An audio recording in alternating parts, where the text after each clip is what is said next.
which is that the Brazilian Senate approved a government-sponsored series of labor reforms.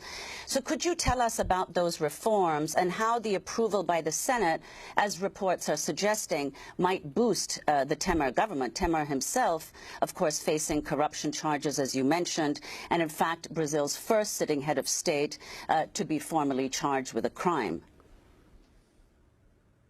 Yeah, I'm really glad that you asked that, because there's no way to discuss the situation in Brazil without understanding the agenda of international finance and domestic oligarchs, in particular their desperation to impose extremely harsh austerity measures on an already suffering poor population. Michel Temer, shortly after he was installed as president, came to New York and spoke to a gathering of hedge funds and foreign policy elites in New York and said that the real reason Dilma was impeached was not because of these budgetary tricks she was accused of using, but it was because she was unwilling to impose the level of austerity that international capital and the business interest in Brazil wanted. That's why they put Temer into office, to quote-unquote reform pensions and labor laws, to make people work longer, to extend their retirement rate, to reduce their benefits. This is what the whole thing is about.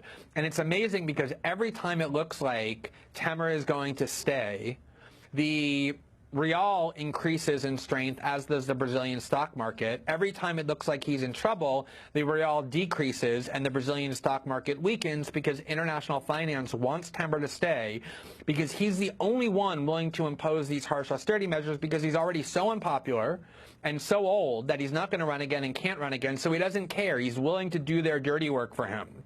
At the same time, yesterday, when Lula got convicted and it looked like, or the court has declared him ineligible to run again in 2018, what happened to the real? It skyrocketed against the dollar. The Brazilian stock market boomed because international finance wants the right to take over and continue to maintain power in Brazil. So everything is about the underlying attempt to take away the benefits from the nation's poor that PT has legislated for them, to make people work longer hours, to make them have fewer benefits, to transfer wealth from the laborers in this country and the poor in this country back to the oligarchs. That's why Dilma was removed. That's why Michel Temer is in power. That's why they want to make Lula ineligible. And so that is absolutely what lurks at the center of all of this intrigue.